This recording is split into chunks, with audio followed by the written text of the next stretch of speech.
Asia cup বাছাইয়ে আগামী ১০ June সিঙ্গাপুরের মুখোমুখি হবে বাংলাদেশ। তার আগে বুধবার ভুটানের বিপক্ষে তারা ফিফা প্রীতি ম্যাচ খেলতে নামবে।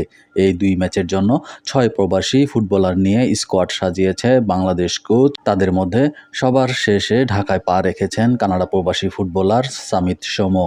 কানাডা জাতীয় ফুটবল দলের হয়ে খেলা এই মিডফিল্ডার বাংলাদেশ জার্সি গায়ে জড়াতে গত ৬ মে ফিফার প্লেয়ার স্ট্যাটাস কমিটির অনুমোদন পান। এরপর থেকেই তিনি বাংলাদেশ জাতীয় দলের অভিষেকের অপেক্ষায় ছিলেন। সেই অপেক্ষার ইতি ঘটতে যাচ্ছে আজ ভোরেই ঢাকায় পৌঁছেছেন সামিত। ভ্রমণ ক্লান্তির জন্য আজ ভুটান ম্যাচেও তার বিশ্রাম থাকার সম্ভাবনা রয়েছে।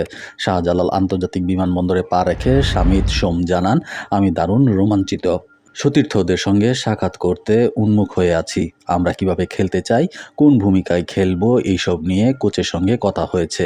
এই মুহূর্তে আমি দলের সবার সঙ্গে দেখা করতে, টিমের সঙ্গে থাকতে মুখিয়ে আছি। আমি জানি আমাদের দলটা ভালো, আশা করি ভালো কিছুই হবে। হেভিয়ের ক্যাব্রেরার ঘোষিত দলে প্রবাসী ফুটবলারের সংখ্যা ৬। স্কোয়াডে আছেন হামজা চৌধুরী ইংল্যান্ডের, জামান ভুঁইয়া ডেনমার্ক, কাজেম শাহ কানাডা, ফাহামিদুল ইসলাম ইতালি, তারিক আজিজ ফিনল্যান্ড ও সামিত সোমো কানাডা। এর মধ্যে জামাল, তারিক ও কাজেম আগেই এসেছেন। হামজার অভিষেক হয়েছে গত মাসে ভারত ম্যাচ দিয়ে, আর নতুন করে যোগ দিলেন ফাহমিদুল ও সামিত। প্রবাসী ফুটবলারদের আগমনে গতকাল প্রত্যাশার কথা জানিয়েছেন বাংলাদেশ অধিনায়ক জামাল। আমার পর যখন তারিক এসেছিল তখন আমি চিন্তা করছিলাম আর কোনো প্রবাসী হয়তো যোগ দেবে না। এখন দেখছি আস্তে আস্তে বাড়ছে।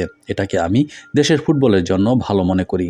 দেখুন, এই প্রবাসী ফুটবলারের বিষয়ে সবচেয়ে বড় উদাহরণ হচ্ছে ফ্রান্স। তাদের বেশিরভাগ খেলোয়াড় বাইরের, দেশটি কিন্তু বিশ্বকাপের শিরোপাও জিতেছে।